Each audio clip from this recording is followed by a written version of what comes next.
swings the anvil with a mighty hand. IRONAGEMEDIA making gold from the sand. He finds the diamonds where others see stone, bringing indie stories, life like never known.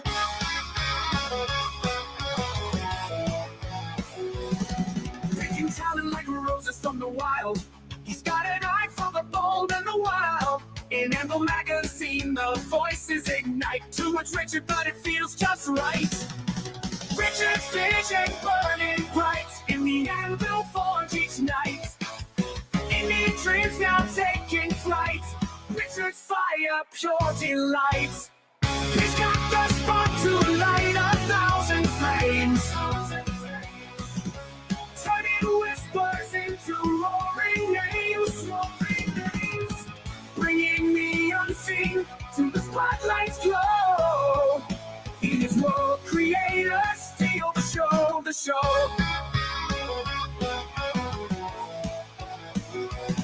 The Anvil's hot with stories on the wild. The Anvil's hot with stories on the wild. The Anvil's hot with stories untold. Richard's heart pounding pure gold. Every page a masterpiece brand new. No one does it like Richard the True. Richard's vision burning bright in the Anvil forge each night. Indian dreams now taking flight. Richard's fire, pure delight. He's got the spark to light 1,000 flames, turning whispers into roaring names, bringing the unseen to the spotlight's glow. In his world, creators steal the show, the show.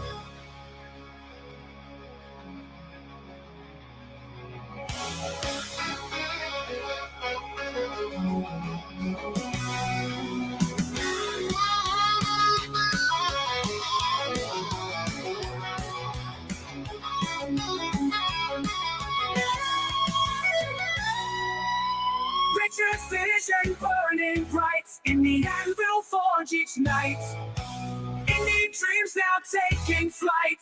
Richard's fire, pure delight. He's got the spark to light 1,000 flames, turning whispers into roaring names, bringing the unseen to the spotlight's glow. In his world, creators steal the show, the show. Watch a light, join your lights.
There we go. Hi, Katie. Oh, there we go. Brian, you're muted. I'm mute. There we go. I was letting you have your moment. Oh, no, you're good, man. Yeah. Gotta scream. Gotta let it breathe, man. Gotta let it breathe. So, how the hell is everyone doing, bro? We got Brian back, of course, and of course the legendary King Richard. Yeah, I don't think I'm worthy of that intro. That was That was pretty crazy. Have you heard that? AC's gotten really good at doing the Suno stuff. I've used it for a lot of background stuff and the occasional like opener or exit song on all my stuff. But yeah, no, AC really has it dialed at this point. It's pretty cool. Yeah, it was so good. My camera stopped working. I don't know. Or he was like again. I posted it in the private chat. It's like, oh yeah, he was so Bats was so excited to see Richards all over the screen, just laying him flat, and oh no, he's gone. You double dead. Oh no, what happened? That we lost Joe. We lost Richard. Anyway, yeah, Brian, how's your week been, man? How have you been recently? I know Don't you've you be been slandering me. I heard that. I'm not slandering you. I'm just allowing. I'm letting people know we are very inclusive here in the Iron Seas. We accept your lifestyle as you are. No. But yeah, have you guys been recovering from that hurricane? Obviously, you guys were a bit more prepared than some of the other folks at least in your neighborhood. Yeah, our house is designed to take the hit, so we can handle 4 feet of water in the first floor, and I really have no issue. So, but except for the tragic loss of 3,000 books. What a terrible rumor that I started. Where did that come from? That was me. I was joking. I thought people would get it was a joke, and it's like 3,000 copies. When that and then everyone started saying, "Oh my god, I'm so sorry." I'm like, oh crap! It was like 30 books. So. $3,000 a piece. And it's my fault too. I thought the books were in a waterproof case on a high spot. Oh no! And they're just still in the delivery box. And like I get back, I'm looking for them. Like I can't find the black case. And then in the pile of all this that floated to the corner, oh, there it is. No, Brian. What you need to do is you need to sell these as like war-torn copies. Like when they sneak Bibles into like the third world countries where it's not allowed. It's like you don't know what these have been through to get here. These are extra special books. Oh, they're sticky. They're like a high schooler's magazine. They were not opening. Oh, absolutely. So Bats, Brian, you're muted again. What happened? I just being respectful. That's all. Oh no, Yeah, you're listening to the butt sauce. So Battsauce, how have you been, man? What's been going on with you? I am good. I have my book that's just about ready to be put up for pre-order. The Tale of the Dunce Whisperer. And that will start trying for November 1st. If it's not then, it's going to be very soon after. You're really selling me. I just started. Jesus Christ. It's just a pre-order. What is going on here? I do have the what's it called? A mailing list you can be thrown on if you want a discount especially for this book or future projects. I'll be giving discounts or whatever. And what was I gonna say? Yeah, so essentially with this, like after it's like on Amazon for like a little bit, get some sales. Eventually, I'm gonna start a campaign for an audiobook, which will have other stuff included. So anyone who's on the list is going to get something extra, of course. So just a picture. Yeah. No, that might work out. That might work out for you. And I will not spam anyone's mailbox. You'll get like maybe 2 emails a year. Whoa! That's a big commitment there. Yeah, hold on. That's a big commitment from someone who does not check his email. Yeah. I only go to my email when I know there's something I need there. Otherwise, it's just like 15,000 emails unchecked. Yeah, I'd be showing. I have like art for the book as well, but I don't have it like collected right now. So I would be showing that off. I got some cool things going on for it. If you guys are interested in a fantasy comedy, Harry Potter meets Office Space. Sounds that's a pretty good selling point there. But yeah, man, so you'll have that up for pre-order soon. AC, besides molesting your noodles, how are you doing, man? I'm doing good. Been working hard on music all month. We got I've seen that, man. You've been going at it. The Resurrection of Empty My Lungs on Halloween with our 10-year anniversary collection, which is everything we've made plus one new song. And then very soon after that, I'll be releasing the Necromancer EP, which is the public. Right here is the first official public announcement of that. But I have the album art and everything. I'll be there. You are.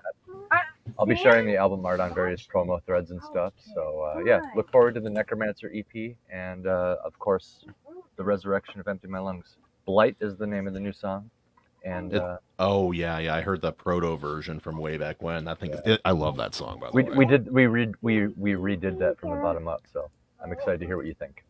Fantastic, man. Oh no! Hey, A Xander. monster. So Richard, how the hell have you been, man? Just going through everyone real quick. I'll address the filthy chatters, and then we'll get on.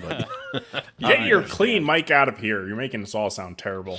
Oh, I'm sorry. I'll try and. I don't know if I have a static filter, but I'll try and find something to push it down a bit. You can just rub your beard on it. Yeah, there we go. Anyway, so no.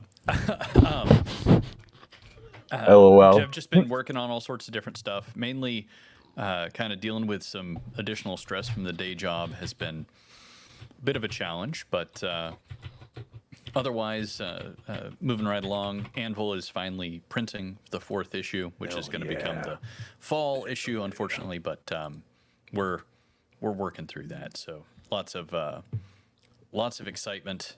And we all have hiccups, man. We understand. Yeah. We understand. At least anyway, I won't say anything, but at least I'm not like that one guy. You know who I'm there's talking. still a ways down below. Yeah, you know what I mean. So, I'm hanging in there.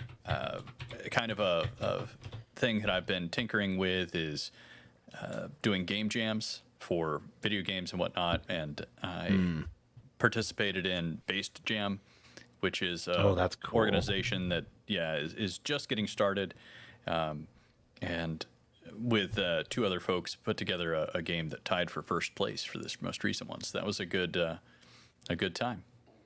Sweet, man. Well, I'm not going to get into it. I've been doing a speed run of Guts' life from Berserk recently in my own life. But that's enough of that. Who do we have in the chat? We got Mr. Brian McCoppin, Double Dip, and we got Oxen W. I don't know who you are, but welcome, man. Welcome to the madness. We got Filthy Seabats down below. We got Readout Productions, TJ Marquise, Herman P. Hunters, the Lord Forge. You know, you really gotta clean your room. We got Jersey up there, man. That's fantastic. Oh, and Swift Sword Rush. Thank you for bringing that one up. But yeah, so this week we were supposed to watch Evil Dead 2. And I assume someone as base as Brian and people as base as Ryan and Brian. Richard and Brian. Sorry, it's a long day. We got Ryan and Brian here. Anyway, have you guys seen The Evil Dead 2 recently or just in general? I just rewatched it last night, actually. Nice. Oh, sweet. Fantastic, man. And Brian, you've seen it? Yeah, and to give you a little Gen X background, every Saturday, the Sci-Fi channel on cable, if you guys recognize these words, would play these 3 movies. I remember Sci-Fi Channel from when I was a kid because I went through, like, I was sick one time. I was at my grandparents' house. I think I watched every shark human hybrid movie that's ever been made. like a 2-day period. There's a lot. There are so many of them, and they're all bad. Every Sci-Fi single Channel's one great, of them. man. What was that, Bats? So Sci-Fi Channel's great. Oh, I miss it. It used to be, man. It was so like the 2000s were golden. You know what I mean? Oh, Tim Allen brings up the VCR. Yeah, no, kids have no idea, man. Like my sister remembers VCRs, but only barely. She's like 98, so she barely remembers VCRs. But yeah, so normally Justin would do a little synopsis of the plot. I brought one up here that I did not write. Yeah, that's right. Yeah, I know, man. I was just trying to work on it. But I'll go through it real quick. Now, let me do this right. The Evil Dead 2 is a horror movie about Ash Williams and his girlfriend Linda, who take a romantic vacation to a seemingly abandoned cabin in the woods. While at the cabin, Ash plays a tape of an archaeologist Raymond Noby, the cabin's previous inhabitant, reciting passages from the Book of the Dead, Necronomicon Ex Mortis, which he has discovered during an archaeological dig. This Justin does a unleashes better a job. bunch of shush. AC, get rid of him. Meanwhile, a journalist comes to the area to study the Book of Evil. Visitors to the cottage in the Michigan woods discover a rare copy of the Book of the Dead and accidentally invoke evil spirits. I think that's good enough. Yeah. Yeah. Just about. Yeah, just about covers enough of it. It's not. I'm sorry, I'm not as polished as Justin, but yeah, he's sick. It So was pretty good. It was pretty good. not bad, not bad at all. But yeah, no. So what did everyone like? How are you all feeling about this movie? Like overall, because I had never seen it before. So like, how do you guys feel? Is there a lot of nostalgia attached to this film, or is this kind of did anyone else experience this for the first time? My first thought was just like, wow, this is very D&D. This is very Fallout. This is very much what like a lot of modern writers have kind of like been inspired by. And like, I don't know, there's a timeless quality to it. But I'll let other people go before I go into my deeper thoughts. It's campy, but that was a lot of those kind of movies at the time, and I don't mind camp as long as it's kind of fun. Like that's a good version of the word fun. Again, Justin's not here, but yeah. Normally when he says fun, it means bad also, but you know, maybe not this. Bats, what do you think, man? Overall, did you see this before, or did you watch it for the first time recently? I don't know if it was the first. I feel like I've seen it, but like maybe I wasn't. Like I enjoyed it, but I don't know. Maybe I was too young when I saw it or something, or maybe I only saw like a part of it, like on a channel or something like that. So it was kind of like seeing it for the first time, but like I've seen other Bruce Campbell stuff a lot. Like I've more recently saw the newer Evil Dead. Wait, is he even in that one? He's not in that one. I even like him Bruce Campbell's the man. I even like him in that cameo in Spider-Man. That's great. Oh yeah. Well, they had that show, Ash versus. I don't remember what the show is called, but I watched like all that. That was a pretty good show. But yeah, no, I mean, what you say? It's like, oh man, the fun aspect of it. It's like, yeah, it's a comedy. It's like fun is the most important part of a comedy. Yeah, for sure.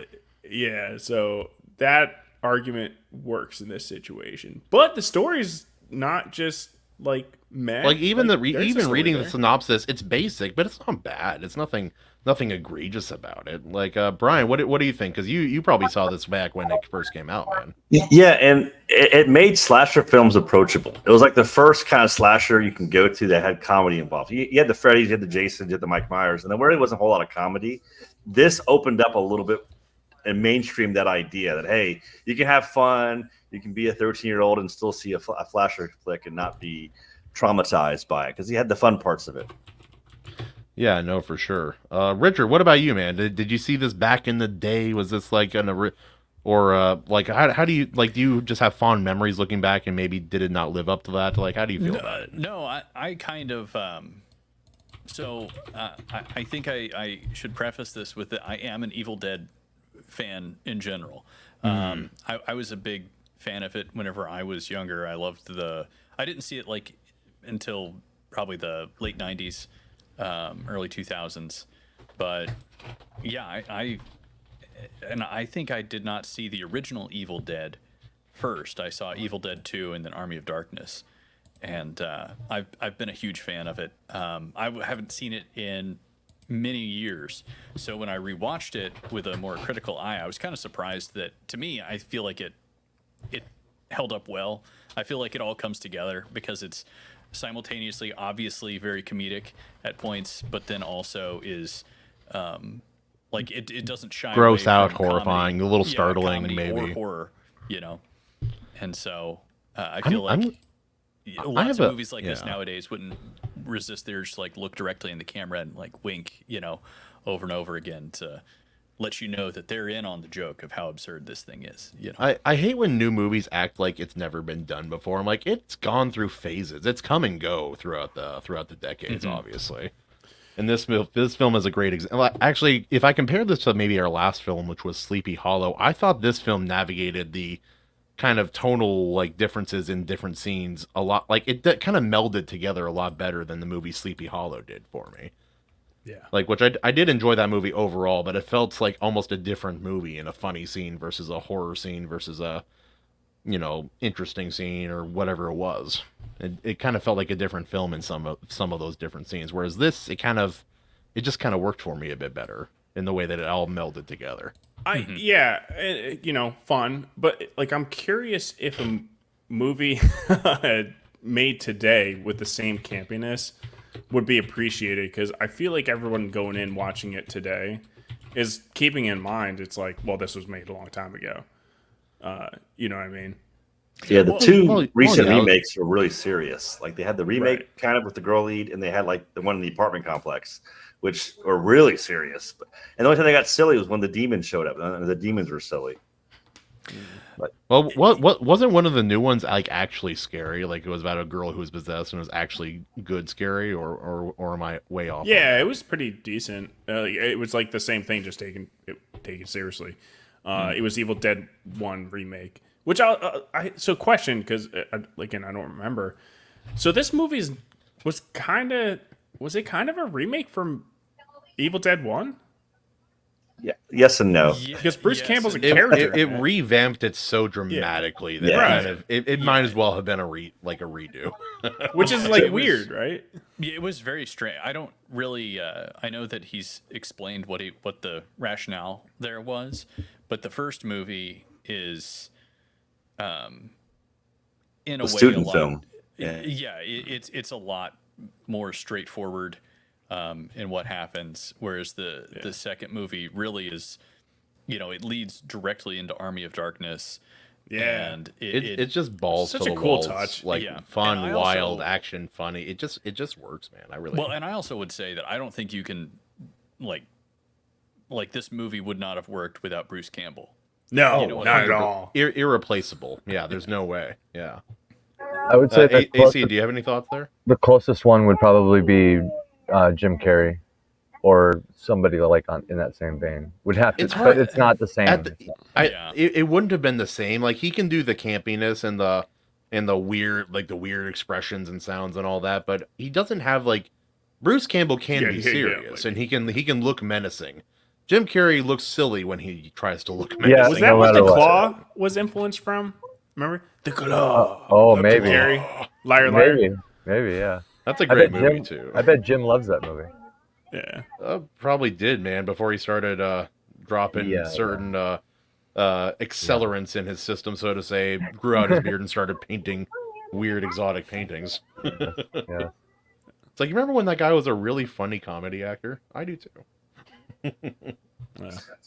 Actually, looking back, kind of in that same era, maybe a little bit earlier, Mad Max is kind of the same way, because Mad Max 1 is very different from all of the other Mad Max films. So much so that when I watch Mad Max, even me, who likes a slow burn movie, was a little drip, wake me up, man. This isn't working. Yeah. So Tim Allen is urging that this was not like a remake. But Bruce Campbell's in the first one, like the character, and then I'm like, so But the movie is so different. It's kind of Yeah. like Mad Max is the same way. Yeah, so basically the premise is changed quite a bit. Right. They're still going to to the same cabin, and maybe you could hypothetically claim that like maybe this has all happened before kind of thing, but I mean it's still Bruce or it's still Ash Williams. It's still his girlfriend, but it's only the two of them instead of the four friends. And then the couple that comes later is actually the daughter and boyfriend of her boyfriend of the owners of the cabin. yeah. Right. And so, like, it's in a lot of ways, the first Evil Dead 1 is kind of recapped in the first, I would say, like the 10 minutes of Evil Earlier Dead part 2. of the movie, Yeah. Yeah. So whenever Ash gets blown out into the woods and possessed at like it's very early, like the first 10 or 15 Yeah, minutes. no, all right. Then that is essentially the end of the first Evil Dead movie, and they just sort of skip a lot of what happened with the friends. Yeah, Right, yeah. yeah. It was both more wild and weird, but also a little more focused. It was Like, like, because it was a smaller kind of, yeah. It seemed like rehash a the narrow first one, but change it a little well, bit. they were and then going kinda somewhere. continue. AC, bring up Swift's Sword Rushes comment real quick if you can. His last one. I got it. Swift Sword Rush says Jim Carrey can probably pull off menacing, The number 23, I think, has a little bit of it. Yeah, no, he can do it. I don't think in 1987 he could have done it. I don't think his acting chops were quite as developed at that time. That was like his In Living Color era, like with like what was it, Safety Marshal Bill and all of that stuff. He's like very very talented, but I don't Bruce think he had menacing yet. Physically better, like when his shirt gets ripped and you see he's got a chest and some decent abs. Carrie can't do that. Yeah, he's not an Arnold Schwarzenegger, but he does look like the '80s action hero, right? Kind of, which that was one thing I noticed. I was like, "Damn, dude's cut." I didn't realize that he seems like a skinny dweeb, like. But then it's like, no, it's Bruce Campbell, bro. Yeah, iconic character, and the use of the Necronomicon in this movie, fantastic. Sorry, we're still on Bruce Campbell's chest. He looks like the kind of actor who would be like in a movie where the guy is like super insecure. He's like, oh, women look at me and they're disgusted, and there's like this guy who just looks like Bruce Campbell. You're like, yeah, all right, buddy. He takes the glasses off, like, oh, he's hot now. You know? like the early 2000s girl movies, like the nerd becomes hot. Yeah.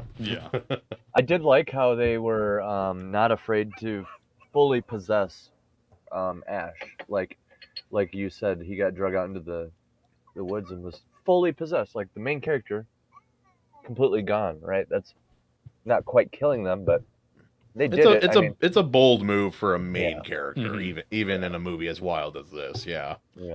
This movie had such a weird mix of comedy, seriousness, and like horror. Like it's just like this weird algorithm they just threw at the wall, and somehow the numbers worked. So you guys agree? It kind of pulled off all the elements like well. Yeah. I felt the same. It feels like movies have more trouble doing that now. It's like they can't be everything, or the movie can't transform without it being bad or done by a real modern day expert, so to say. Because I think these movies were all Sam Raimi's vision. Modern movies is like a committee. There's 40 people who's writing that script now instead of one guy. Even then, I think it would have been. Like I kind of feel like they got lucky to a certain degree, in my opinion, because you need to get a hit like this. You need a little luck, honestly. Yeah. Well, and Devaney was watching it with me, and she made a comment several times. There are numerous very long scenes that are no cuts. You know, they're chasing through a house. You know, Bruce is running backwards. All this other stuff. There's also some actually genuinely impressive and interesting stuff that's being done there that I think adds to the movie that I just don't think people would be inclined to do today. Right. You know, I can also see like the proto version of like his when Sam Raimi did Spider-Man and Spider-Man 2. The horror, like there's some weird scenes in those movies that are a little horror-esque in the way that they're shot, and I'm like, watching this, I'm like, okay, I can definitely see the DNA going through this film. It's fun, like having lived through those in progression. Like I saw Evil Dead 1, 2, and 3. Then when Spider-Man came out, like, oh, there's that zoom cam, that crazy zooming he does on every single movie. And then William Dafoe's best quote. Yeah. Oh. It's fun to see his directorial tools he uses on every movie show up in like a multi-million-dollar project like that. Mm-hmm. Right. Oh yeah, there has to be a woman screaming, and you have to zoom in on her mouth every single film, at least sometime. I was gonna say that's probably one of my favorite aspects of this movie. Is like, I don't know. I just started like cutting it apart in my head when I was rewatching it, and I liked this the last time I watched it, but I was surprised to see that I love it a lot more since the last time I watched it. It's got charm.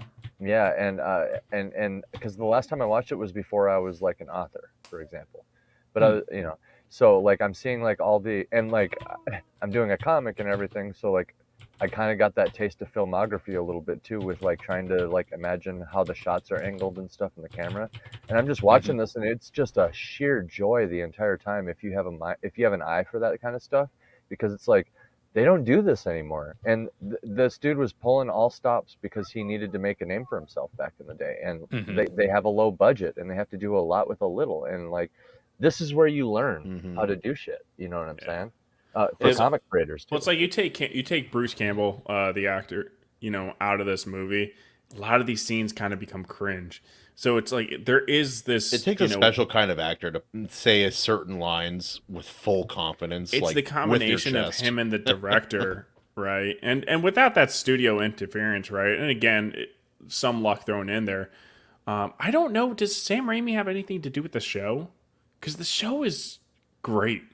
I think it's kind of a hidden gem. Oh yeah, I have not seen season 3, and I am dying to. So I am. I'll share a Well, gag too. When season 1 came out, I actually lived in Jacksonville, Florida, and the whole plot is him trying to retire to Jacksonville, Florida. So my wife and I are dying. Jacksonville, like, that's us. That's our town. That's awesome. Yeah, I am a big What the fan fuck? of. Yes. Wow, it's Campbell. Richard, we told you that's before the pretty stream, great. don't bring Slashy. bedroom toys on the stream, dude. Get your kink out of here now. He's like, this is for my alone time. In No, the but it's like show, they make some. The puppet makes lots of jokes about where Ash's stump is at the moment. So But they had this No. a vision of how they wanted a shot, or part of the story to be, how they wanted to be done, and there's this challenge and the struggle of how you accomplish that, and it's just it feels like they found really interesting, unique ways to kind of get it done without it feeling lazy, and just I don't know, like when they did some a combination of the stop motion with the head that wasn't stop motion. Oh, all the practical was. I'm sure that was so not much easy fun. for them to do. Dude. But it's again, today they'll just looking back. Oh, we could just do a CGI. It's just easy. Really And it's lame. It's really lame. Dude, It's right like off the it's bat, partially when a the time. car's going over the bridge. When the car's going over the bridge, one of the first scenes. I believe that's even stop motion, some sort of rudimentary 80s. It was probably forced perspective, like they did for the Dracula movies, where they had a model, Yeah. and then they had something else, and they just filmed Yeah. it live. It was beautiful. I was like, Well, this looks like crap, but it's beautiful. I love it. the Sure. giant It's like- trees yeah. with the house beating on the house. Those were obviously miniatures, but it looked great. I thought. Like, you can acknowledge that you see what it is, but still be impressed by it. It's like Well, it's I'm like also watching Star looking for Wars it. with the painted backgrounds. It's like sometimes you notice, but most of the time, with Star Wars, most of the time you don't even think about it until maybe later. You're like, oh yeah, that was obviously a painted background, but it looks so good. Yeah. that But I you didn't also care. know, because of the time period, you're there's no other way for them really to accomplish that. Yeah. But it look like so So you much of look the for time it looks better. Like when these old school techniques look better than the modern CGI. Like the modern CGI has no weight to it. Like, look at I'm gonna go back to Spider-Man because that's my favorite Sam Raimi thing. But imagine if that brick wall in the final fight of the first movie had been a CGI effed up green screen thing. It wouldn't have had the same kind of impact. No way. Yeah. Much of Evil Dead 2 was Oh, sorry, my bad. inside a school. Inside Read out. I don't doubt that.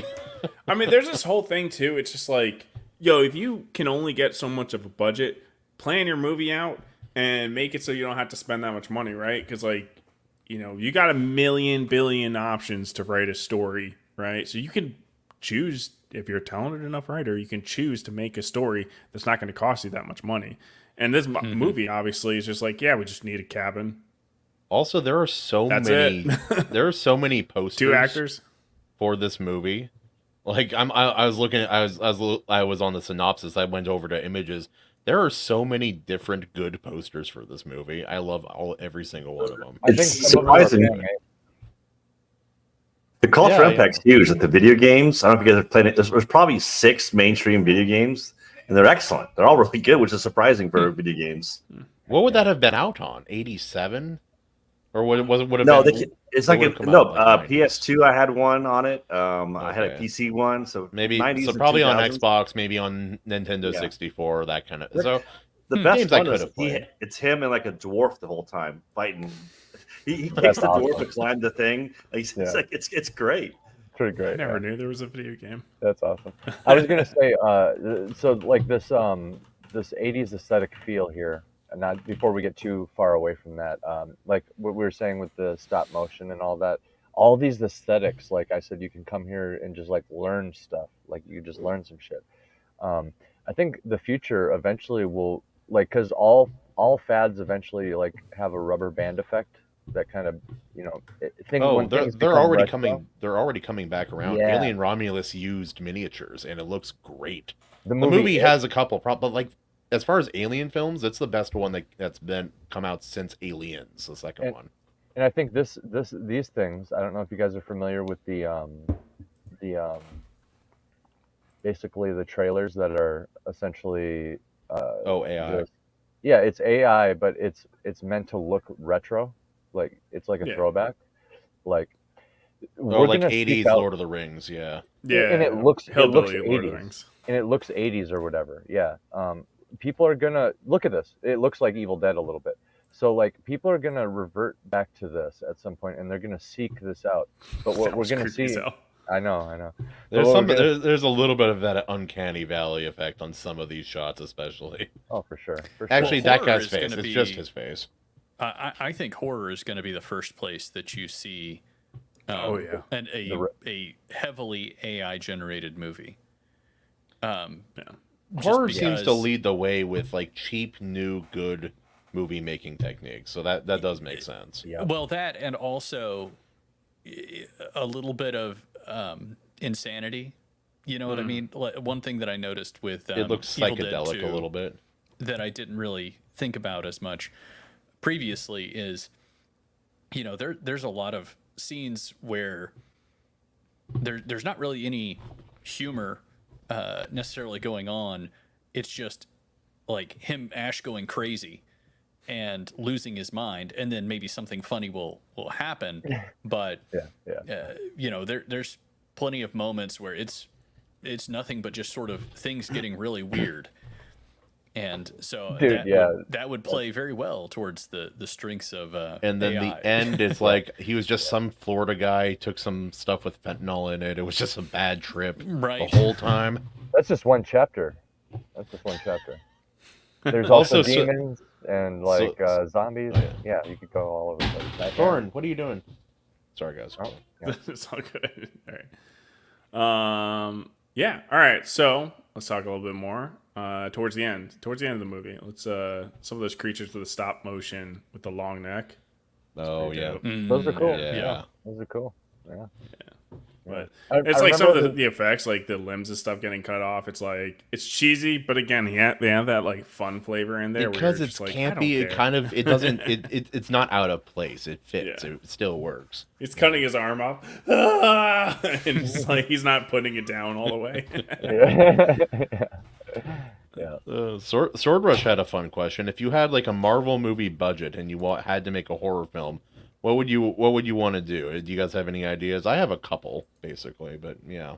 Probably a lot of money laundering, if I'm being honest. What do you So think you they could just do? work for Marvel, man. Yeah. What do you think they do? I mean, that's a No. huge amount of money. That's I don't know. If you It's if you have a it's budget honestly like that, too much money. I feel like people would just waste it. You're essentially saying Yeah. unlimited money, right? Right, So I like mean, or like $100 million, like $200 million. I don't know. more I than don't know you what I need. would do with more than $5 million, possibly. I know, right? You know what I mean? It's like we're gonna fly somewhere and rent something really expensive and do a bunch of. We're shoots gonna film there. this on a tropical island on First thing. location. Okay. Yeah, exactly. First thing I do, hire myself for $190 million, Right. Yeah. and then use the rest of the $10 million to produce a cheap movie. Oh no, was guys, gonna- it didn't perform. I don't know what happened. Oh I no. was No, gonna but say, you making it horror, man. They make their money back, man. yeah. I mean, Well, like the Terrifier or whatever it is. Like Yeah, the yeah. first one had a budget of like 26,000 or no, it might have been $35,000 or something like that. I don't like those kind of films, but I've seen this over and over again. You'll have a horror movie that is done super cheaply by someone with a vision, and it's great, and it'll be super successful, and then they'll do what every other horror franchise does and make 19 sequels, and they're all bad. But yeah, I don't know where I was going with that. I was just pissed off that endless bad sequels. If I had a big pile of money, I think I would. I don't know. I would either try and do, and I had to spend it in some absurd way. I would probably do some kind of a sci-fi setting, some sort of sci-fi horror, and actually shoot the actors into orbit for filming, and just to just to say you did, yeah. Apollo 13 kind of filming. Now Yeah, you're thinking double like the Michael marketing. Bay. Now you're Exactly, thinking like yeah. Michael Bay, brother. Yeah. Well, what I was thinking more to do with it, take a little bit more of a obscure Marvel character, I guess. Get some like feminine energy in there. Maybe one that's already popped up in movies already. Make that person the villain. And then have it just be like have her tear apart the Fantastic Four in an alternate dimension in like 2 seconds. Mm-hmm. Like the horror movie. Nobody. Right? I know. Yeah. Doctor Strange mom. My pitch would be World War II. A demon is somehow brought forth into the trenches of World War II, and the Germans think it's the Americans think it's the Germans, and they have to kind of work together to kill these creatures. So something along those lines. We don't get many World War II movies anymore. We get like 1 or 2 a year, and they're awesome. I want like 20 a year. If we get more of these, I would love it. There's other wars. We could do other wars too. I think Richard's on the right track with this one. If you want to really burn up a lot of the budget, just start by choosing a certain genre, which would be like sci-fi. McCoppin, you would save a lot of money. I think McCoppin's idea would make the most so far because he wouldn't need that much. It could all just go into actors and CGI for the demon, and like the explosions and stuff. Like the money would be put in the right places. But as far as like an inflated Marvel movie where everything's near perfect, but we can still tell when it's CGI and stuff and all that. Well, with that big of a budget, if you need to spend all of it, like you need to go with certain genres to do that effectively, like sci-fi, war movies, anything like that. Hire Kevin Hart, and that's half your budget right there. I think Marvel movies' budget are like completely bloated. They are, and for like because sure. they don't plan anything. Like the Avengers costume for Endgame, like they were just green screen outfits because they're like, we'll just do it in post. We'll just do it put in outfits post. on them. Like That really, is such a shame. Yeah. you could spend like you have a costume person you're already paying. Like just have them make Endgame looks costumes. good, but it just like it does. Yeah. Well, it's like there was a really impressive thing, and people are like, "Oh, that's interesting," because people didn't realize it's like CG. But it's like, but why would you waste that money? Like just plan. Think about all the CG that had they had to hire out like multiple studios all over the world. And have you seen that picture of Nick Fury holding like a CG gun? Like it's just like the holder for a gun. He didn't actually hold a gun. They had like a holder. They're going to see. Like, you can't find a gun. That's stupid, Well, dude. After like intentional decision making by management. You know what I mean? That's not. To me, that I don't think that's them not being able to figure it out. That's them being told, do not make a decision. We need to be able to change this at the drop of a hat if we want to. Hello. Well, because they plan to have from what I've heard is that they get the testing done for the screening and then they're like, okay, cool, we can make changes. It's like. Yeah, but like, all right, the whole you're wasting so much money whatever. for like testing, and then it still comes out like crap. Like, so I got two answers to that before we get too far away. As I said, the sci-fi is the route to go, but I'm gonna have to agree with Sword Rush here. With like, and this is where I was like, love. Because Lovecraftian, that's why. Yeah. Nobody's made a truly Lovecraftian, like true blue Lovecraft. So what I would do is I would tackle one of Lovecraft's, whichever one's the most appropriate. I would tackle one of his stories and faithfully adapt it. And and that's where all the fucking money goes, is making this shit like the next Lord of the Rings. Like the most accurate shit, and it's cool. It's good. You know what I mean? That's where I would dump all the money. Is just like get that. I hopped out. You know what I want? I want an accurate Lovecraft, like Mountains of Madness or Call of Cthulhu. Extend the story in ways that make sense. Don't have it be lame. Make it interesting, but do it like full budget and do it well. I would lose my nut, dude. I decided what I'm going to do with the money. I'm going to take it, throw it all on Evil Dead 3. Let's go. Woo! I would also pitch a spiritual successor to Dog Soldiers. I need to see I the trailer wanted for it to win, Richard. I love that film, I- but it just. I looked at. I was like, if it's up against Evil Dead 2, Evil Dead 2 is gonna almost. Yeah, we all know that. Well, AC always cheats in all of his picks. It's and we're like, not. come on, It's not. man. It's actually more Justin than AC. Justin, like, we'll all like think of one that we really like and is clever and really what we Yeah. want to talk about. And Justin's like, what about this one? And then it wins. It doesn't do Yeah. anything. It just wins. Yep. And yeah. But a big werewolf movie with like the big stilt suits doing the digigrade legs or whatever, and Like and all that. better version of like the Lycans from Underworld. Yeah, Those ones were better than that. The Dog Soldiers werewolves are better than the ones from Underworld in their design, in the way they look, in my opinion, most of the Yeah. time. Oh, I don't know if I'm trying to think. I'm not sure if there's any that I like better than the Dog Soldier werewolves. I know my favorite werewolf design.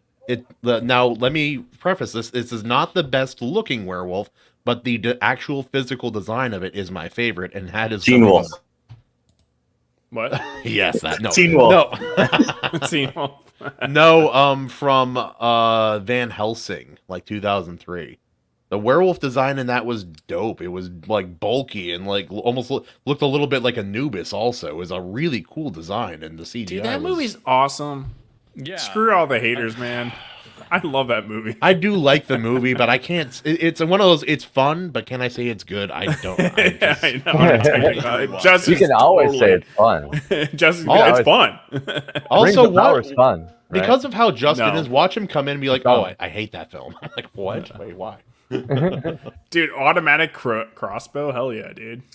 And then Frodo, Hugh Faramir Jackman. being a little twink guy who gets laid by the end of the film. I don't know. Yeah. I clearly need to rewatch this. It's probably been 15 years or something. There's probably so much you don't remember. It's so awesome. I guarantee it's you, so if dumb, Jackman it's so did a fun. sequel, like years later, him again, it would sell like crazy. Oh, His star yeah. power now, yeah. The- Because back there then was he was a nobody, but now Yeah. he's huge. Huge. That's why they call him Huge Jackman. What? Yep. You know? That was a good- Oh! I stole that. You guys, I need a slap on the wrist. I know. I stole that from the show Two Broke Girls. That's where I first heard that. I'm so ashamed. So, Self-report. Yeah, Self-report. yeah. Self-report. That was a good question though. With the what would you do with the budget? Yeah, That was yeah. cool. I mean, I guess the next question would be, what would you do with like a shoestring budget, like nothing? Like Yes. you gotta Good try to question. make something scary, but not like with very little Well, money. Before that, I just wanted, because I feel like we're drifting from the topic, but Topic can do the same movie. Evil Dead 2, Float. Obvious. Float, Float, yeah. Float. okay. Yeah.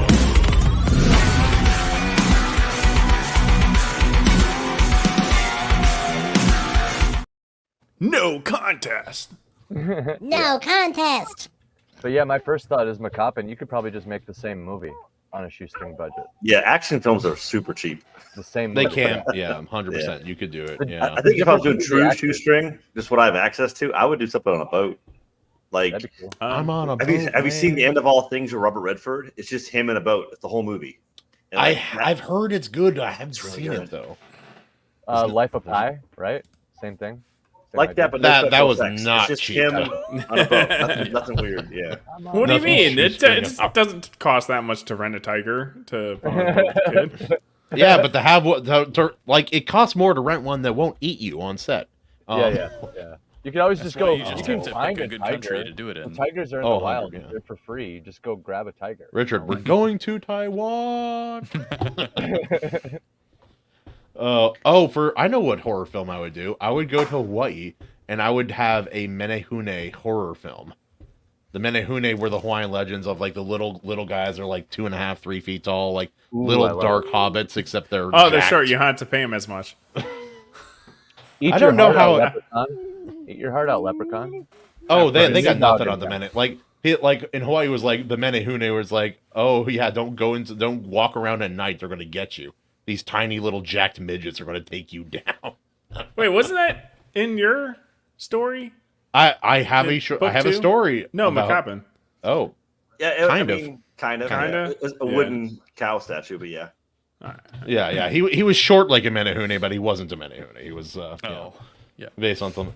Minute. I remember McCoppin when he first sent me the like chapter 1 and chapter 2 of that book, like it before it was out. He's like, I think you're gonna like this one. I started reading. I'm like, you're in Hawaii, man. You know, I know. I see what you're doing. I see what you're doing. I was actually in Hawaii when I wrote that chapter too. Like, oh, this is beautiful here. It's like, it's like the green leaves and the black sand and the blue water. It looks like something out of a picture. It doesn't even look real. I'm like, yeah, Well, that's about right.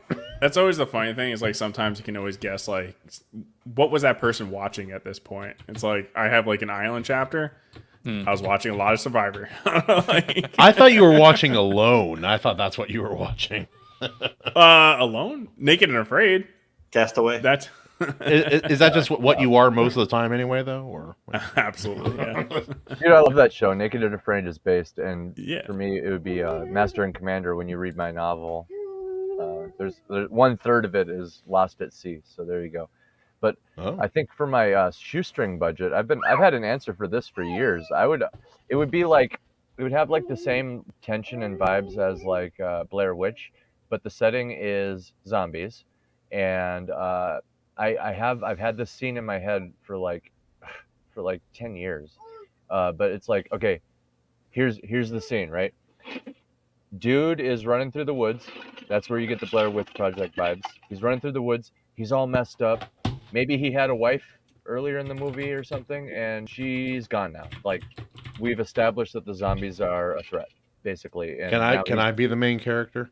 Yes, and now he's all wounded and stuff, and like stumbling through the woods.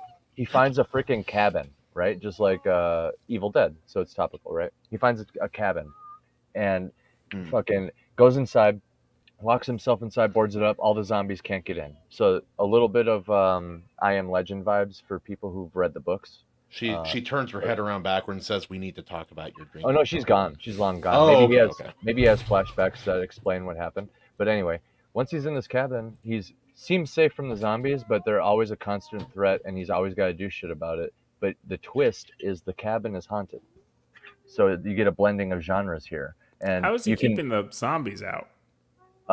Boarding them up? I don't know. Boarding up the doors. Haven't you ever played Call of Duty Nazi Zombies? Yes. How much food's in there? I tried to, but I could not see. No, here's the thing. Make it real easy because anyone who's read the Zombie Survival Guide. Yes, I have. Right. I own it. Yep. Exactly. Easy way. If it's 2 floors, Nerds! go to the second floor, chop out the staircase. Knock out the stairs. Yep. Yep. But then it's haunted, and like the back half of the movie is like he has to. The deal stairs with... grow back. No. But like the back half of the movie is like he's wounded and he has to deal with like a haunted house and shit and zombies, and I don't know how it even ends. Like I just had that idea my whole life, and I think a shoestring budget would be fantastic to like try that out. That'd be great. Zombies aren't that expensive. Like that's the most expensive part, I think. You just have things. Actually, shoestring budget. I think just driving through West Virginia. Yeah. Just with a handheld. I think that's enough. I think that'll. Hey, that's fuck a pretty you. scary. Anywhere in Southern California. That's a scary drive, dude. I don't know. You're like, Look, if as you long look as like- you're it not a would look like groundhog, you're safe around here, It right? would look like the hills have eyes too. You don't have to hire anyone. It's great, dude. You just drive through. Oh. I think so. I was thinking about this, and I think I want to lean into the AI weirdness factor, like I was talking about.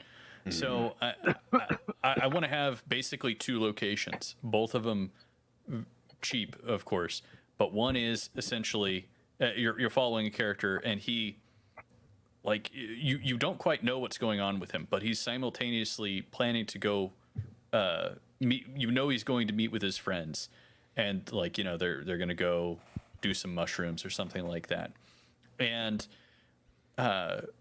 you just have like them driving in the car somewhere, and then it cuts between like him waking up and he's just alone in the woods, right, and kind of hallucinating, and then you also cut back and he's in an empty mall, alone and like seeing stuff, you know. And so it's yeah. like, where is he? Is he in the forest, or is he in the mall? And it's just like this whole head trip thing where he has basically lost his grip on reality.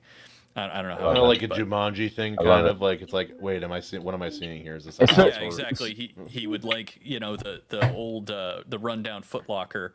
There'd be a forest on the other side of it, and he'd be like trying to escape the mall to get into that, and then he'd have to escape the forest. He'd be going back and forth between these Hell yeah. two places. And like halfway through, he'd walk into the forest and sit down next to a bear and be like, "All right, well, I guess if they're gonna pick the bear, I'm gonna pick the bear." Right, yeah. Yeah. I'd make sure that I have some current day political social commentary. We share our pronouns, things like that. Dude, you could do climate change. I haven't seen that done very you go. much. I Oh, Yeah, never. definitely haven't watched a Never. really Incorporated bad climate film change. about it. Have you guys Yeah. ever seen? I think the most baffling film I've ever seen that people liked was Snowpiercer.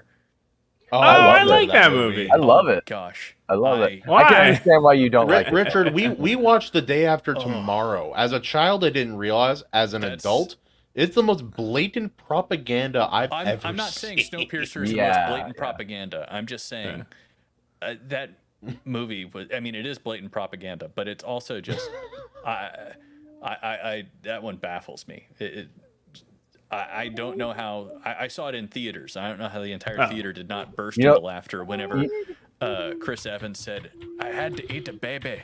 Yeah, You know, that was you pretty know. funny. Yeah, that's good. Oh, I know one. I know one that's worse. Maybe the funniest, cringiest, most fun to watch, bad like climate change movie I've ever seen.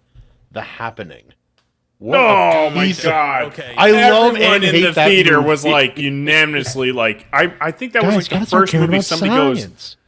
that movie sucked, and everybody just clapped after he said that. That's kind of gay.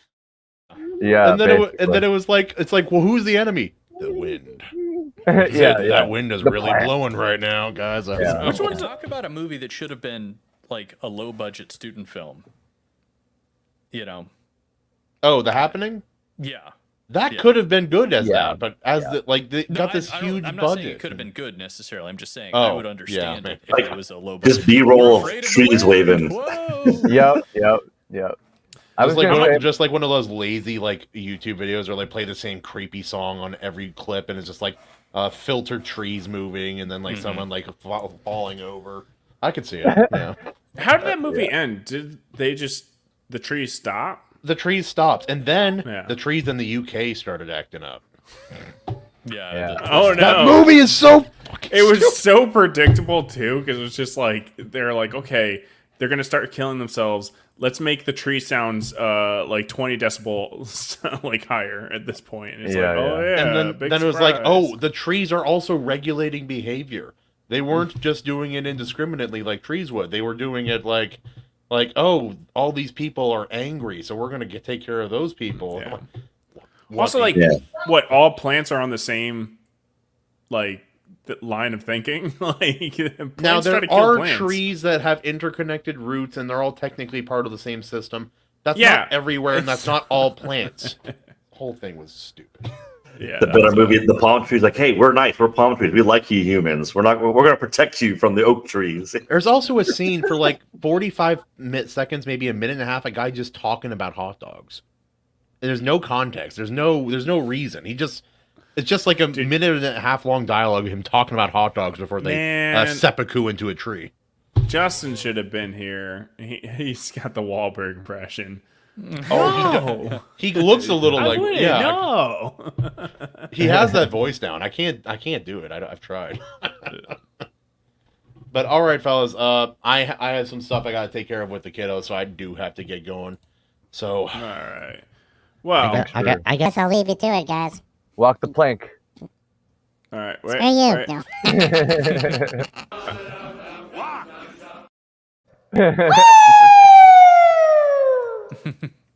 All right. What was the topic that you wanted to talk about? You said making movies techniques and storytelling which transcends budget. Yeah. Something you brought up. Kind of what I was alluding to earlier, like those techniques that you can learn from. like the big people are going to use, and many of them don't use because they think they're too big. They can just, like we were saying earlier, just CGI everything in after the fact and it's fine, whatever. But no, I want to see like the Dutch angles and the slow zooms and the all one take. Like, I don't care if you got to make the actors sit there and work longer. Guess what? I bet that shit makes them feel alive when they feel like real actors, you know? And it seems like we don't get them. They don't let the actors let their faces tell the story. Like, there's some great movies where they hold on the actor's face, and you don't see anything but their face for a few seconds, and they're telling you the story right there.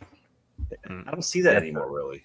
Yes, sir. That's a good point. Even though they like focus so hard on removing people's helmets in like Marvel movies, I was thinking it's just like it goes back to like the planning part, right? It's just like when you have a limited budget, you have limited resources, you gotta like plan it out. How are we gonna do this? How can we maximize this stuff? And now it's so easy to be like, we'll just get more money.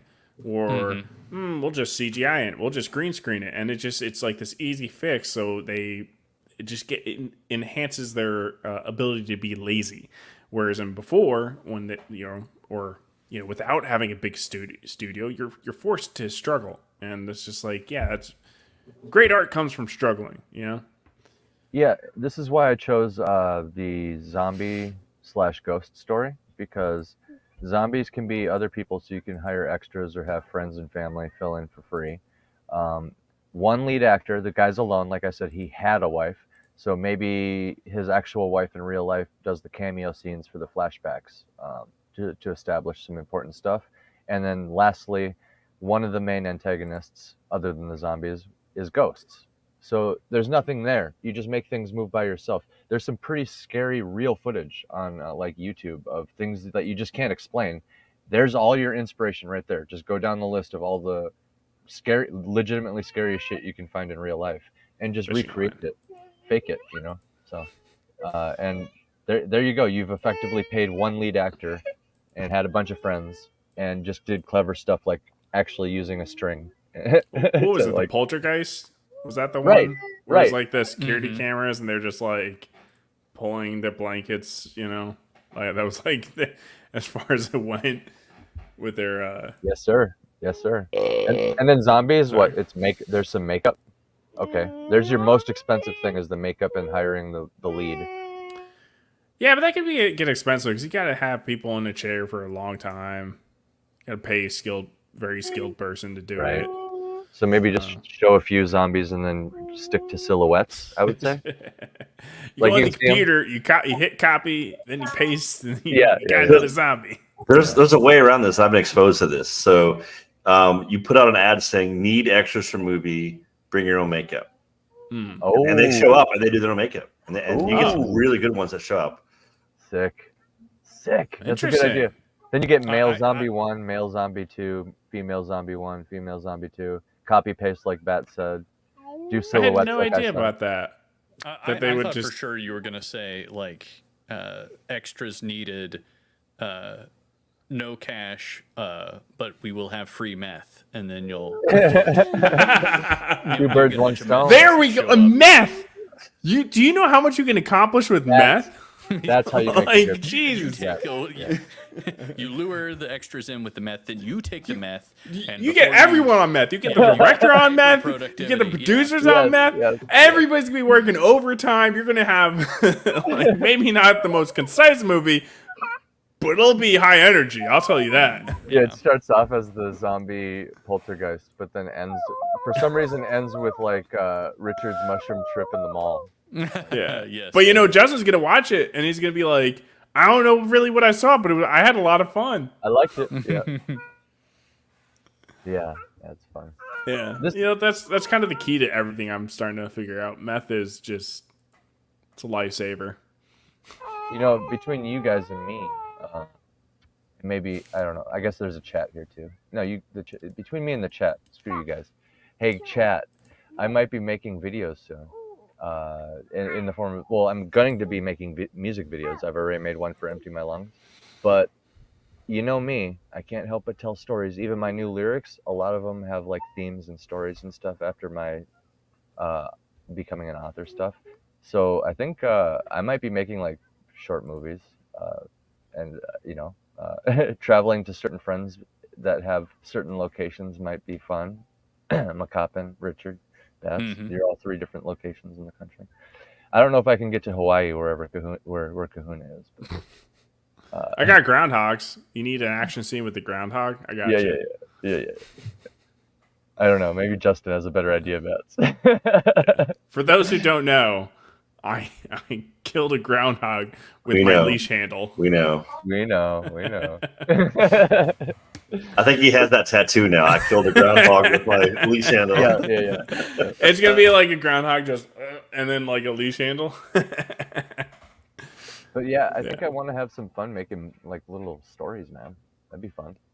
Yeah, absolutely. I think, again, I am very optimistic about where AI is going to be in like another year and a half, 2 years, as far as maybe not for like straight up, everything, but if you get on there, you record on a green screen. Like if we all wanted to do something, we just green screen ourselves. We read the line, we do the performance that we want to get, and being able to mash those into a scene and then because really the big problem with that kind of thing is lighting is wrong. You have all these other problems, but very soon you're going to be able to preserve that original video very well and still get the lighting tricks and other things that you need to actually make it look like you're in the scene. So it's gonna be great. Getting closer to where I don't know if you guys have read the article that Christopher Moonlight put up. I think it was back at the very beginning of 2023, but he's talking about like a one-man film crew and where he thinks things are going to where you have an actor or actress read some lines, do some stuff, and then you're able to compose things together. I don't think things are moving quite as quick as he thought, but I do think that he has a point for whenever you're trying to do something cheap and effective, that's going to be an option soon. Actually, it's interesting that you bring that up because I literally just yesterday saw a video about this. It's exactly what you're saying. Where I sit down in front of the camera and I read some stuff. And you can take just me and you can make a whole bunch of different versions of me.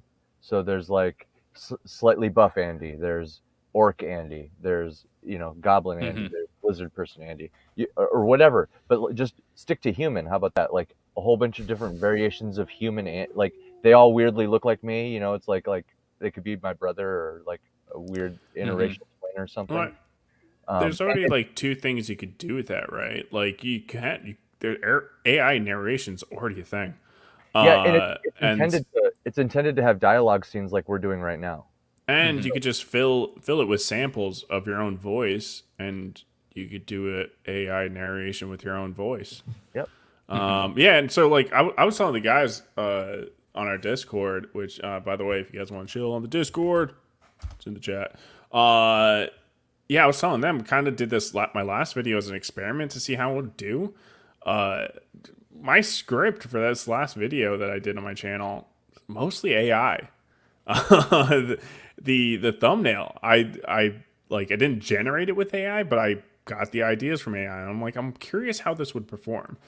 It's not great compared to my other videos, but like getting some compliments from some people, like, oh yeah, Bats did a great video. I'm like, yeah, AI did most of the work. Like I spent a lot of time like kind of trying to tell the AI like my personality, what I think is funny and stuff like that. So like there's it wasn't just like, hey, give me this, but yeah, it's interesting because then like, what if it learns me really well, learns how I want to perform and stuff like that, and then I just got to be like, hey, got any video ideas? And then it knows the video ideas that maybe I want to do, and then like, hey, pop me up a script. I'm like, I don't plan to do that. I plan to keep myself, but I'm like, that's an option. And I don't know if people are going to be able to tell. And they won't. Maybe I want quick money too, like quick easy money. Are you familiar with Fireship? Isn't it Fireship? what's the YouTube channel? Fireship. Is that like? He's a tech. Yeah, it is Fireship. He's makes kind of jokey, quick videos about tech stuff, various like JavaScript and wars and so on and so forth. Silly things, very short videos. But he talked about automating some of his script writing and everything else. And obviously, he has tons. Oh, of did you say that in the recording of public? What now? Did you say that publicly? Yeah. Oh, he probably got some backlash on that. No. He. Oh, really? Yeah, like in the tech world. I mean, he's using Copilot and everything else. Everybody's already using AI over there. They could not care less.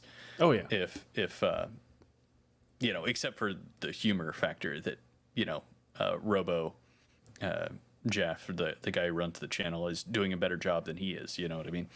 But it's gonna get to the point where you build up a certain catalog of videos and everything else in a style, and you're gonna be able to feed that into something and replicate it. With a pretty high degree of reliability. Yeah. And so it's Kind of scary. Yeah.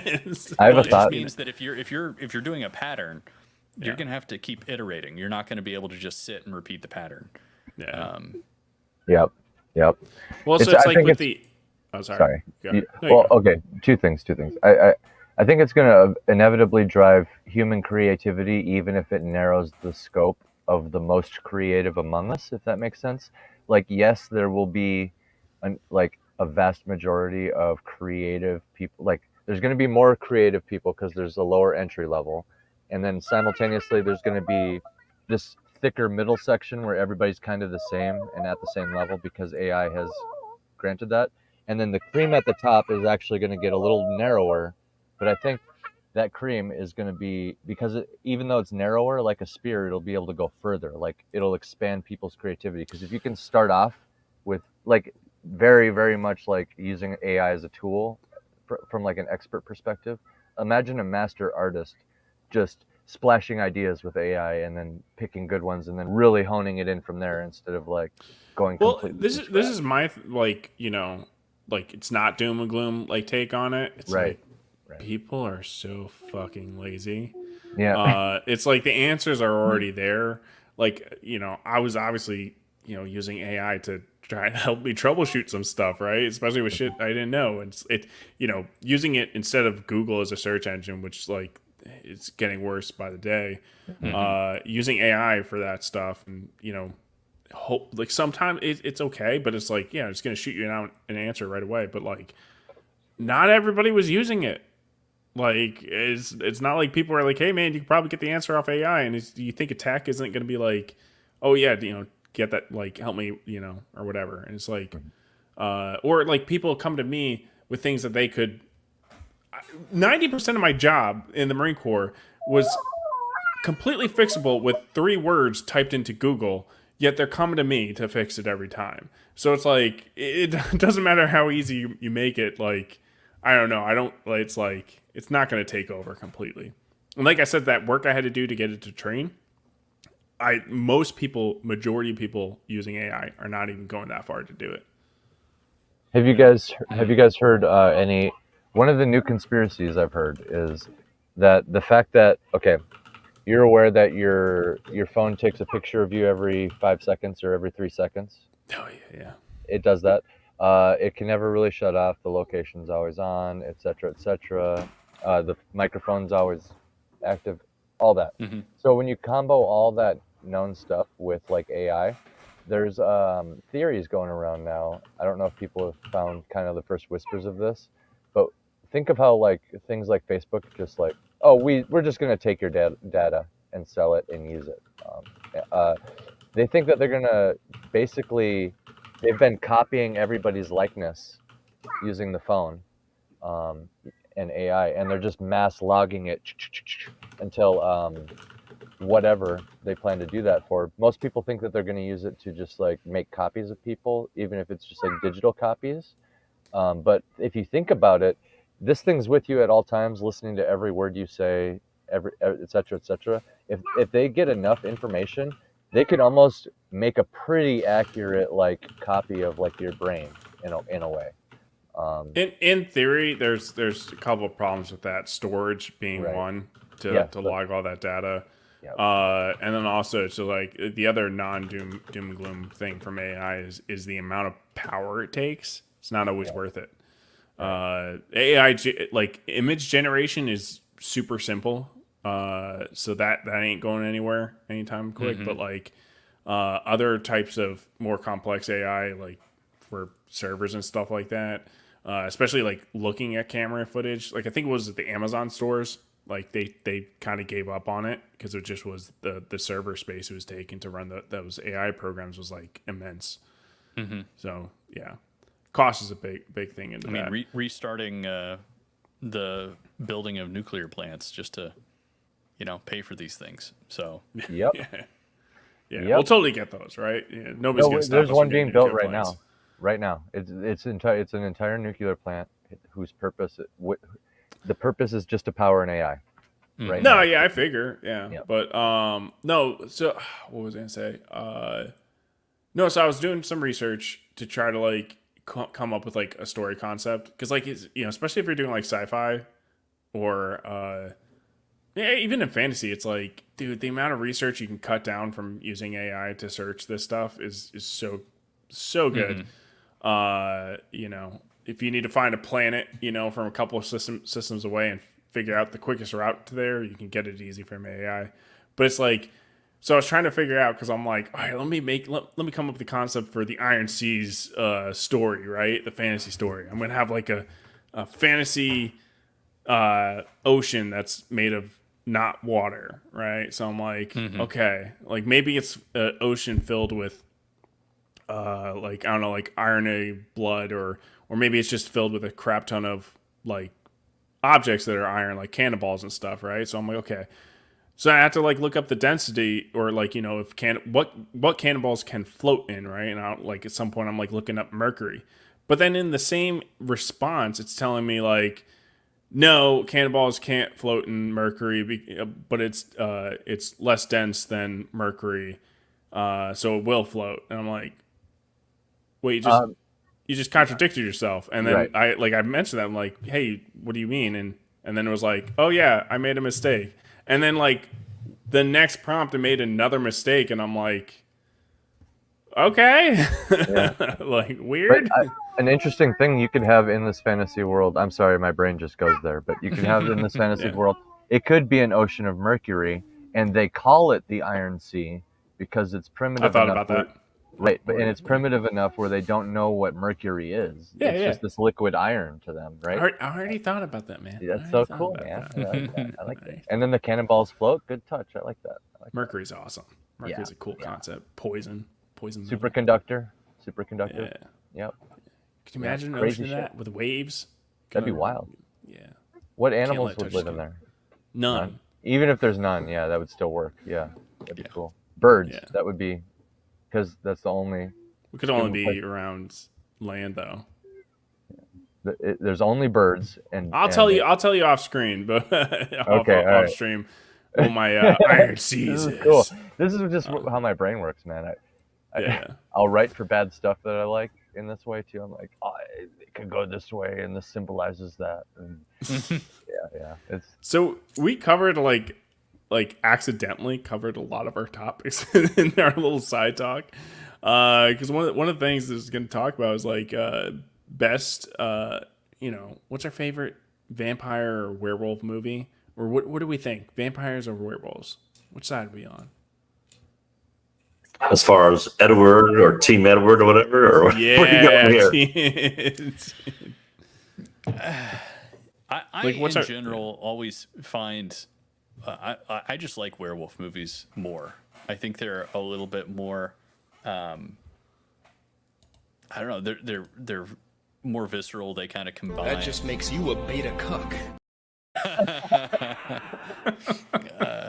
I just think that they combine some more interesting aspects of Wolves are cool. Well, not just wolves are cool, but untamed humanity, Yep. like the beast within or whatever. Yep. I know that Yep, there's yeah, a yeah, certain the degree shadow of that of with like thyself, yeah. the vampire side of things too, but They're kind I of don't know. similar. Yeah. The vampires have been pretentious for a very long time. I feel like it.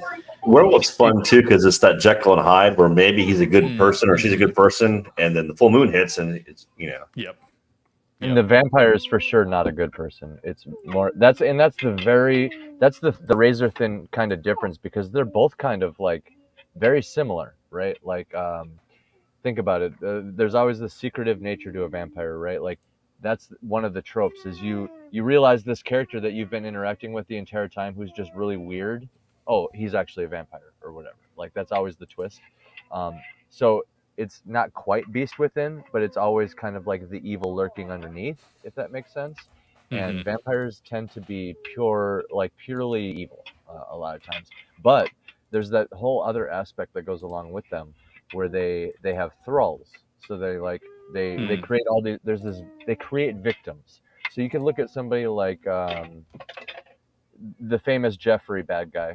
I'll say that we recently see in the news, right? Who totally didn't delete himself, right? Yeah. He could be construed as a vampire because of just the sheer amount of victims he creates. Now, a werewolf is really interesting where they create victims in a sense by like mauling people, right? That's always like the horror aspect to it. But they themselves are actually mostly a victim because werewolves tend to be cursed. And the victims that they create are because the beast within comes out, essentially. So, I mean, I love both of these topics, but I'm going to have to say vampire. I feel like vampires are a little bit kind of like the elves, like of horror, where they're just Heresy. humans with pointy ears. Like it's kind of they're just humans with fangs, Humans with pointy teeth instead of pointy ears. Yeah. Generic like powers that are just fast stuff. Like werewolf becomes like a human hybrid, animal hybrid. How about this? Do you guys know any werewolf movies where it's a kid? Like the werewolf is a freaking child? Has that ever been done? There's I feel like book series that I read whenever I was a kid that I really liked. It was like one of the first. I don't know. I was very young whenever I read it. I'm trying to think of what it was called. Does Teen Wolf count? Because not an adult yet, so a child. I said child, not gay. Come on. I've never seen Teen Wolf. I don't know. I'm trying to figure out what it was. there's like a lot of kids stories with like a child werewolf. But my point, I one of the guess it doesn't count though. One of the tropes in vampire lore, though, is at some point or another, when you're going through all the tropes, you're going to come across the child vampire, who is essentially a victim in a sense because they've been turned, or they're 10 times more evil than a normal vampire because it's a freaking demon taking the form of a freaking child. Like that was like the middle plot of Interview with the Vampire. Like they turn the girl and she's just crazy. Yeah. And like what happens when that child has been alive for 2,000 years and like it's just in the form of a child, super genius, just a natural evil predator, unfortunately. It becomes really weird, and like when you have to off that vampire in particular, that gets weird too. And then the whole thing is just fascinating. Did they kind of do that in Doctor Sleep? Like they were like a different take on vampires. Well, the reason I bring it up is because Let the Right One In is actually one of my favorite vampire movies. It's just the original Scandinavian, I think it is, version. It's so good. Both are good. Both are good, but the original. My favorite and definitely the best vampire movie is obviously Van Helsing, and they got a werewolf in it. There you go. You're playing Best both of both worlds. And best of both worlds. Yeah, the series that I was thinking of that I read whenever I was a kid is The Werewolf Chronicles. It's like a 3-book series. I was very confused because it looks like it's on Amazon, but the new covers are just awful. And now it has the original author and somebody else. So I don't know. The ones that I remember were like in the 96. They were all published in 1996. So anyway, but yeah, that was like when I first was like, oh, werewolves are cool, Yeah, we also think wolves are cool. All right. Yeah. I was. So and dragons he did, and like, werewolves, the blade man. thing where it's like he's not fully werewolf kind of thing. He's I got got the one for daywalker you. thing going on. Have you guys ever seen the old black and white The Munsters? Oh yeah. I A feel remember. like I vampire have- marries a bride of Frankenstein, and their child is a werewolf. What? Yes, there you go. Yes, yes. What is that? Well, okay. So this week we tried something new, and we had It has been done then. The kid werewolf. That's awesome. because it goes into like kind of the theme. We had an overwhelming amount of submissions, but one project in particular kind of stood out. That kind of won this week's project pick that we're kind of doing a little competition. So we got DPR's vampire book, winner, chicken dinner. Let me see. Here we go. So we said, I put out the post. You put your project in. We had way too many submissions. Of course, Daniel P. Riley's book is looking the best, so we're just gonna shield this for like a little quick segment, and I'll give you guys 2 really good reasons to buy this book right here. That's right, fangs. It's got 2 long fangs, and yeah, this is Daniel's. No, what are you talking about, Daniel? That's a fucking lie. No, I really need to wear that tweet out better. Nobody posted. But yeah, I figured since we were talking about vampires anyways, he's got a vampire book. So Daniel's got this book out right now, Heir of the Dragon. I can't fucking talk. Modern Horrors Book 1. David Marsh and his long life friends Zach and Kelton begin their adult lives in college, only to find themselves the target of a socialite woman with alluring demeanor and a terrible secret. She's a vampire. Sorry, you're going to have me read this because Kahuna and Justin aren't here. When she strikes, their lives are changed forever, but none more than David, who finds himself an undead thing with a soul. Struggling with what he becomes, David must decide if he will truly be damned or fight to keep the thirst at bay. So guys, on Amazon right now, pick up Heir of the Dragon by Daniel P. Riley. All right, we'll try it again, see if anyone else submits next week. But no, it does look like a great project either way. Could have won if there was other more competition. Who knows? Maybe. I didn't want to submit my own shit. Yeah, no, we can't. we can't do Just it. every. Bats won for the 3rd time. But Richard, I don't know if you want to talk about your project. Right now, I don't want to talk anymore about issue 4 of Anvil because I have talked about it several times and I've made claims, and then my printer has screwed me. So That's fair enough, man. Until I have the boxes in my possession and I am mailing them, I'm not saying anything else. So You got a list of names? Who's in it? oh geez, yeah, I can drop the links to Yeah, just even knowing what to everything. There we go. This still has Blaine Leopardo, of course, and Nice. Jamie Torkelson. Let's see here, and then it's got Sean Korsgaard. Let me see who everybody is. I'm blanking. It's been a little while since I've done everything. Paladin Dragoon, or MFR. And then let's see. This is not doing well. There we go.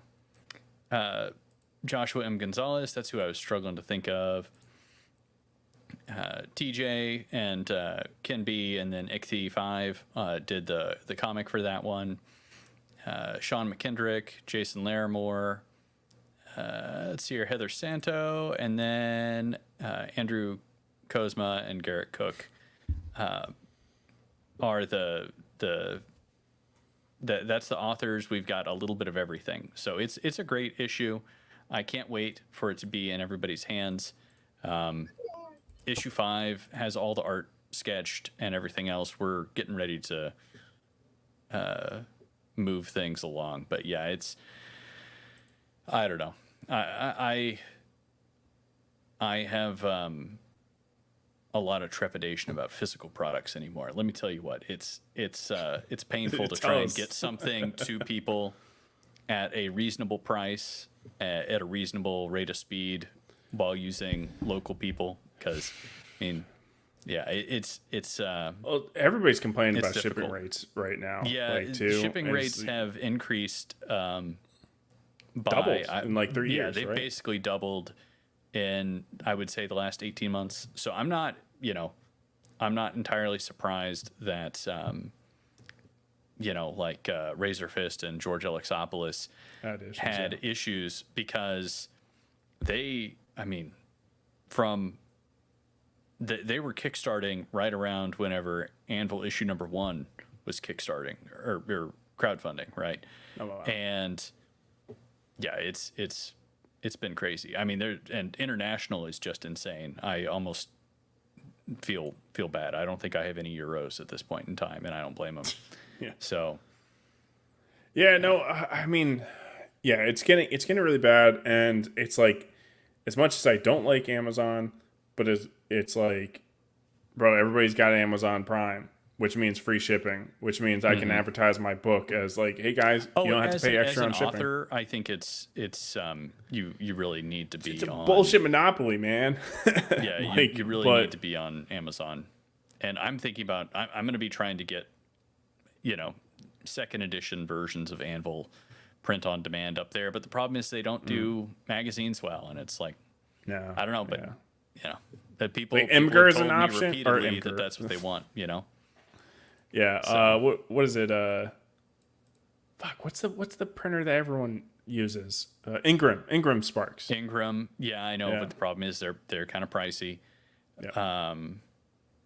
Anyway, it's rough out there. It's rough. I'm just hoping that I'm hoping that everything calms down and everybody shipping feels prices a little go bit down. calmer next year. Yeah. Right. and fewer exciting, once in a lifetime events occur next year. That's my fingers crossed.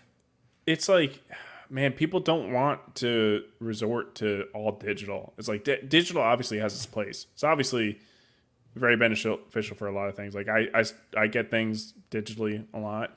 And it's not just to save the money, from shipping, but at the same time, it's like physical's better for other reasons, man. It's like some people can't, like some people just can't read on a digital format as well. Well, and it's also just you don't really own it. You know what I mean? Like It's a big one. And especially in the era of everything being networked, like once everybody gets pushed to Windows 11, like you really don't own anything that's on your computer, unfortunately. So it's a really big pain. Whereas if you could just have the physical thing, you have to deal with finding a place to put it, but it's there. It's not changing. Yeah. Yep. There's no going to be secret edits or whatever, or like retarded disclaimers about like, oh, this movie was made in a different time period. Yeah. You ever you pop on Disney, because you always get like Disney Plus for free for like some random reason, and so it's just like, okay, we got it. There's still the classics on there, and it's just like every now and again you pop on a movie and it's like there's representation that's outdated, and you're just like, what in this? Come on. I may have sailed the seas and procured all the Disney everything that you could ever want, and I don't give Disney any of my money at this point. No. I also feel like a lot of the movies and stuff for the kids, like Disney hasn't. I don't know if there's anything that they've really put out that I would want my kids watching. Like, actually, not that I'd hate for them to watch it necessarily, but I don't know. Just like after the 90s, basically, there really just wasn't that much. That's the thing. all that backlog stuff. I mean, like I said, I'm not gonna pay for it, but the thing, it's like it came with something else, so it's like, okay, yeah, they did. All right, let's go put on bundle. Mulan. I fucking love Mulan. Yeah. Like that's a fantastic movie. There's always the backlog. Yeah. Yeah, I'm not watching anything new, but it's still there. It's just more reason to do like what all of us here are doing, and especially you, Richard, with propping people up in particular, because you're kind of like creating salads where each of us are just focusing on our ingredients. You know what I mean? Which is fantastic. But like that could lead to something we can actually show our kids one day. Just any of us has to take off first. Yeah, I don't know. It's a weird feature, man. But it's the ownership thing is like the biggest thing, where it's just like it's like we can fight it, but it's like how much can we do without somebody coming in and making actual change? Because it's like we're losing options at this point.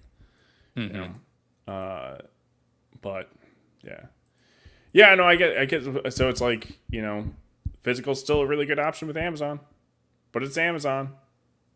Fuck Amazon. Yeah. But yeah. I mean, I read, like, unless it's like a manga that's like really good, I'll go and purchase it. But like that, it can be so freaking pricey.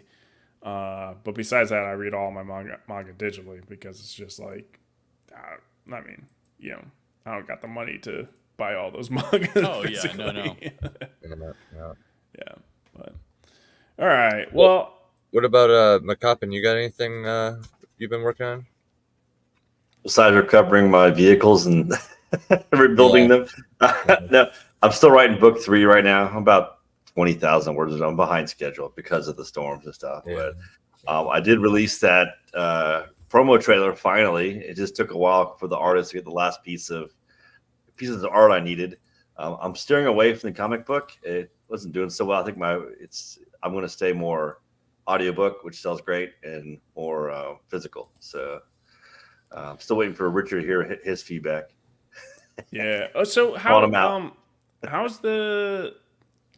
because I haven't been able to put anything on Audible, but like, how's that going? Because I've just heard horror stories of Audible, and that like it's almost not like worth it.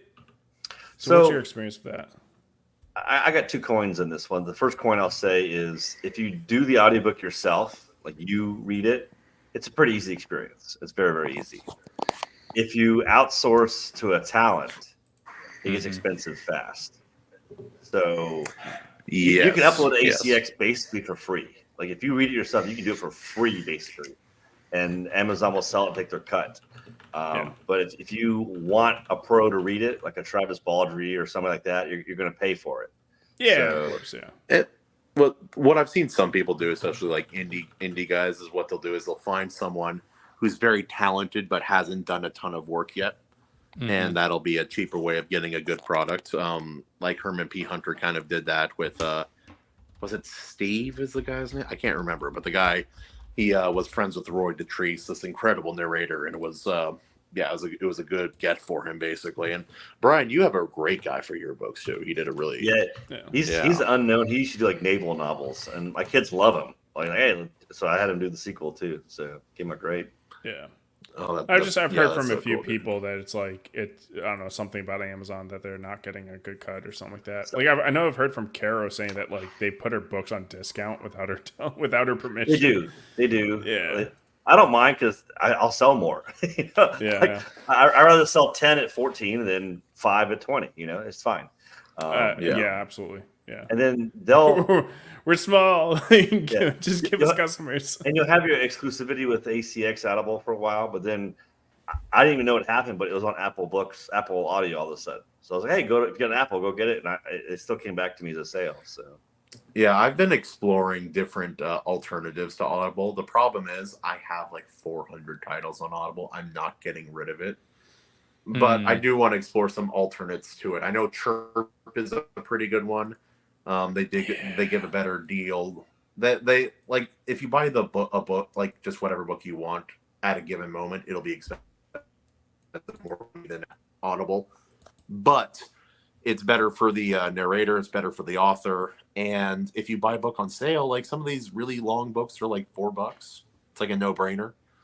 So if you're able to get a sale, then it's a way better deal. Well, it's just what is Audible? $10, $15 a month. You get a free book every month. It's just like, again, It depends on Amazon what just yeah. beats you with those discounts because they're a monopoly that's not defined as a monopoly by the government, because it's like it's a different type of monopoly, right? They just, you shouldn't be able to have your hand in so many different types of they are so dominant. It's not businesses where they're like, okay, we can take, like, no business should be built to take a loss.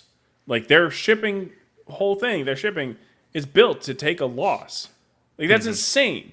But they can afford to take a loss because they can make their money on the servers or on other stuff. So it's just like, And even in my oh, go ahead. That loss lead for Audible actually works out for me and anybody else published. I get, every time I publish an audiobook, I get 100 free copies to hand out. So like which is it fantastic. doesn't cost me anything. I can just hand them out to whoever, and I'm like begging people to take them. Like, please take my audiobook. I got 100. Please take one. you got 3,000 that haven't washed up in the storm. It's free. Just listen to 5 minutes, please.